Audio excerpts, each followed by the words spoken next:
Donc je vais vous parler brièvement des nouveaux modes de financement qui sont apparus ces dernières années et de la façon dont ça peut vous permettre d'optimiser votre bilan, ou en tout cas de vous financer de manière différente par rapport à ces dernières années, cette dernière décennie.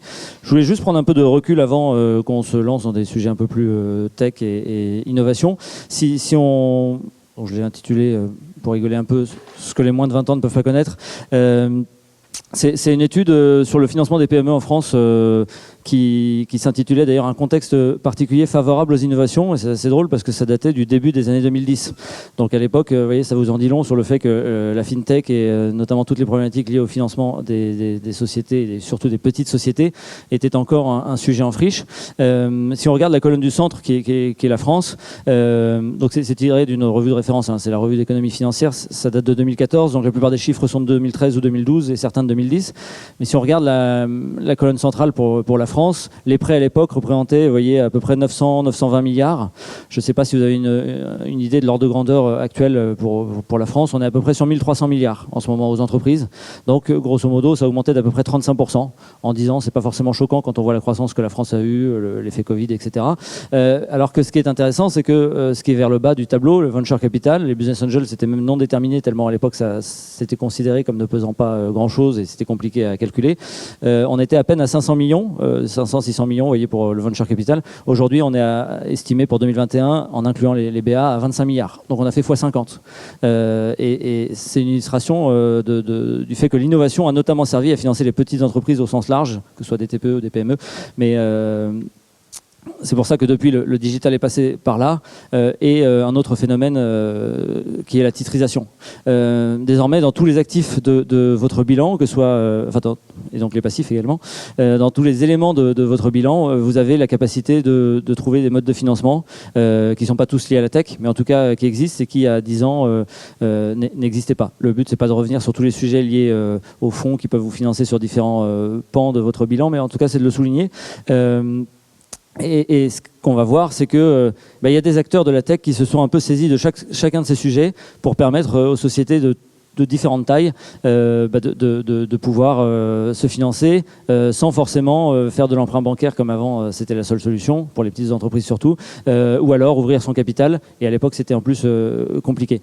Donc le vrai constat, c'est que le digital, il a révolutionné le financement des entreprises, surtout ces 10 dernières années, notamment parce qu'il l'a rendu plus profond. Parce que justement, comme je le montrais dans la slide précédente, il y a plus de modes de financement, vous en trouvez à tous les étages de différentes manières, et ils sont accessibles à plus d'entreprises. Les contraintes pour se faire financer selon les différentes catégories sont beaucoup plus légères qu'avant, où encore une fois, il y a une dizaine, quinzaine, vingtaine d'années, sortie de l'emprunt bancaire, de l'ouverture du capital ou de l'introduction en bourse, il était compliqué de trouver des vrais financements pour financer son développement. Le digital l'a aussi simplifié, parce qu'avec l'ouverture des données bancaires, des données sur les entreprises, les procédures sont en plus de plus en plus rapides. Les frais de transaction et tous les frais liés au financement au sens large, pas toujours, mais globalement, se sont réduits parce qu'il y a moins de friction et le travail a été en partie mâché par le digital, et il l'a rendu plus transparent et de fil en aiguille, il l'a donc rendu plus comparable. Et tout ça, ça a permis d'une certaine façon de standardiser un peu ce marché. Et si on reprend toutes ces caractéristiques, on est un peu dans la définition d'un marché qui est liquide, en tout cas d'un marché qui n'est pas illiquide.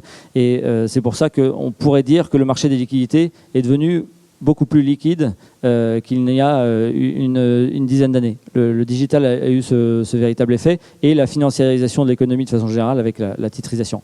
Et à partir de maintenant, on va regarder dans différents aspects de votre bilan quelles sont les innovations qui ont eu lieu. Certaines, vous les connaîtrez sûrement déjà, d'autres peut-être un peu moins, mais c'est intéressant de voir à quel point ça a chamboulé l'économie. Faire financer vos ventes réalisées ou à venir, bon, vous deviez déjà en partie certainement le faire, mais et avant, vous passiez peut-être par votre banquier ou un factureur un peu ancienne génération qui, si vous ne l'aviez pas déjà rencontré, n'allait pas vous affacturer des factures comme ça. Désormais, vous allez sur Internet avec des sociétés comme Edebex, Annexfi, ou le plus connu, qui malheureusement est en liquidation, mais qui, grâce à la titrisation, n'a pas mis en danger les créances à facturer, Finexcap, est en capacité en quelques minutes de vous dire s'il est d'accord pour affacturer telle ou telle facture. et du coup pour vous créer de la liquidité, surtout dans des contextes de marché comme aujourd'hui où on est content d'avoir l'argent plutôt dans sa poche que dans celle du voisin. Le digital a apporté une vraie force. Le complément à ça finalement, c'est le financement des factures dont on sait qu'elles vont arriver mais qui ne sont pas déjà arrivées, notamment le revenue-based financing. Ça c'est vraiment un phénomène des 2-3 dernières années en France. Silver Unlimited et Carmen sont les plus gros acteurs. Ça consiste pour tous ceux qui ont des revenus récurrents, notamment dans le digital, à finalement à facturer, c'est pas vraiment de la facturage, mais c'est comme si c'était de la facturage, des revenus prévisibles. Dans la mesure où vous avez un SaaS, où vous avez un e-commerce, où la croissance est avérée, où vous avez un business, ou en tout cas dont la lisibilité de la croissance du chiffre d'affaires, ou en tout cas du maintien du chiffre d'affaires est prouvée, grâce notamment à l'ouverture des données bancaires désormais accessible, il est très facile pour ces sociétés en 24-48 heures de décider si oui ou non elles vous accordent des lignes de crédit pour vous financer votre développement. Et plutôt que d'attendre de percevoir dans 12 mois la fin de l'abonnement mensuel d'un client, et ben, l'avantage c'est que vous pouvez d'ores et déjà jouir de cet argent pour financer votre développement. Alors certes, il y a un coût, hein, mais il n'y a pas de dilution du capital et vous avez des interactions qui sont beaucoup plus simples qu'avec un acteur bancaire classique. Dans la même veine, vous avez également le financement automatisé des crédits baux dans la vente des produits pour les acteurs qui travaillent sur des ventes de biens le service, ça serait plutôt le revenue-based financing, mais des biens physiques, des acteurs comme Novaland ou MyVPM, et d'une certaine façon aussi, par exemple, United Credit, qui est probablement une des plus anciennes fintech françaises, se positionne sur l'automatisation pour leurs clients des crédits baux pour faciliter la vente des produits, puisque c'est bien beau de trouver sa clientèle pour les vendre, mais si les clients derrière n'ont pas forcément les liquidités à l'instant T pour les acheter, ou pour des raisons fiscales et comptables préfèrent le louer, l'acheter en crédit bail que l'immobiliser, c'est bien d'avoir un partenaire comme ça qui peut très rapidement vous automatiser la vente. Donc c'est bien pour les ventes réalisées ou à venir, mais quand on en a qui ne rentrent pas dans les caisses, il faut changer de méthode souvent. C'est pareil, pas vous que je vais l'expliquer, mais ça prend du temps. C'est pas toujours très efficace. Et puis parfois, malgré toutes les techniques mises en œuvre, on ne récupère pas son argent et on reste parfois avec de l'illiquidité. Le digital, là encore, a apporté des solutions. Bon, la première, c'est tout ce qui est automatisation et au service de la gestion des factures clients. Donc, c'est suivi des dates de relance, automatisation éventuellement des mises en recouvrement, etc. Clearnox et Agicap font partie des deux leaders sur le marché français. Mais il y a un acteur intéressant aussi sur le sujet qui est RubyPayer. Lui, il rajoute la preuve sociale à ça. D'un côté, il fournit plus ou moins les mêmes services que les deux acteurs au-dessus. En parallèle, il rajoute un aspect engagement des sociétés clientes avec une charte des respects des délais de facturation, un suivi du respect des paiements et des dates d'encaissement pour valider si finalement ce prestataire est un bon prestataire et donc une sorte de bon payeur potentiel ou de mauvais payeur. Et comme cela, vous pouvez le glisser dans vos factures électroniques, ça tend à créer un écosystème de prestataires de confiance et fiables sur le plan financier versus un flou artistique, puisque finalement quand on onboard un nouveau prestataire, on n'en sait rien de savoir si, en dehors de ce qu'on voit publiquement, il va être fiable ou pas. Et des grands acteurs de la tech, type Doctolib, utilisent ça pour créer un peu cet écosystème de confiance dans le paiement des factures.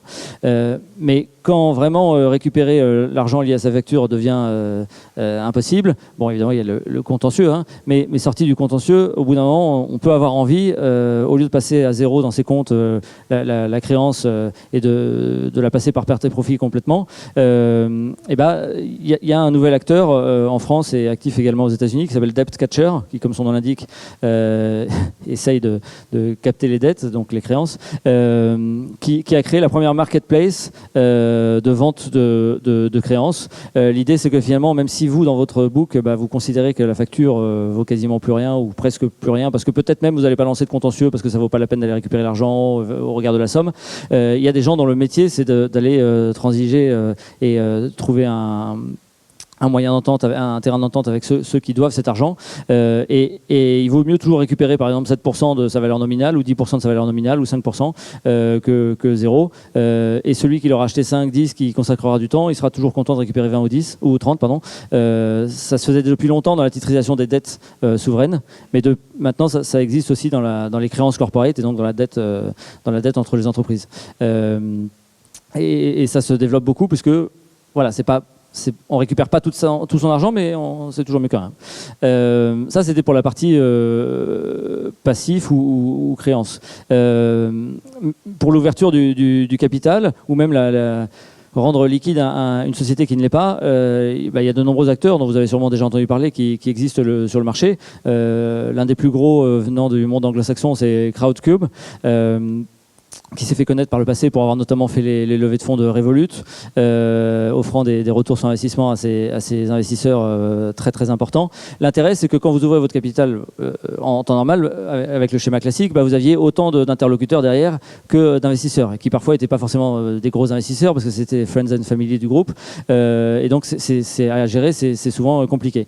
Avec la beauté du digital, vous n'avez plus qu'un interlocuteur, qui est le véhicule, le SPV, qui a été créé par la structure qui investit et qui collecte les investissements. Et donc, ça a simplifié, en plus de vous permettre de lever probablement plus d'argent plus facilement, ça a également simplifié l'interaction au quotidien avec votre communauté d'investisseurs, parce que vous n'avez qu'un tuyau, un canal de communication de ce côté-là. En parallèle de ça, comme une deuxième couche dans l'histoire, à la fois pour les collaborateurs mais aussi pour les sociétés, vous avez une start-up comme Caption.market qui s'est créée assez récemment, il y a à peu près 1 an, pour rendre liquide le capital d'une société non cotée. Qu'est-ce que ça veut dire? C'est évidemment pas une bourse, mais c'est presque comme une bourse. Le business avait commencé par l'ouverture des BSPCE, la vente des actions matérialisées depuis les BSPCE des collaborateurs, mais de fil en aiguille, finalement, vous avez des actionnaires qui passent par cette plateforme pour vendre leurs titres, et c'est pourtant des sociétés non cotées, donc finalement c'est comme une bourse qui ne dit pas son nom, de sociétés non cotées, principalement des startups connues comme Feed par exemple, qui est passé par la plateforme il n'y a pas longtemps, ou Blablacar. Sans avoir les contraintes de la bourse, vous avez la capacité, et les investisseurs de ces sociétés ont la capacité de récupérer une partie ou tout l'argent qu'ils avaient investi dans ces sociétés. Pour la partie basse de la branche passif, dans les financements dettes, en complément des acteurs bancaires, dans les financements parabancaires, vous avez également plusieurs tranches d'interaction dans le digital qui sont apparues, parce que vous aviez déjà évidemment les courtiers en financement, mais vous avez des acteurs comme Loanbooks, qui est un acteur franco-helvéto-italien, si je devais les finir, qui a créé une sorte de plateforme, donc comme un courtier, mais une plateforme de mise en relation avec les financeurs, donc notamment les banques, mais avec une version un peu compétitive. C'est-à-dire que chacun a accès au même dossier, à la même data room dans les financeurs qui sont intéressés par le projet que vous portez et que vous présentez sur leur plateforme. Et puis vous recevez des offres, des marques d'intérêt d'acteurs bancaires ou d'acteurs parabancaires selon ce que vous cherchez à financer. Et vous êtes en capacité de transmettre la même information à tout le monde en même temps, de répondre aux mêmes questions en même temps, un peu comme une data room notariale, et du coup de faciliter et de simplifier votre recherche de financement dans les meilleures conditions.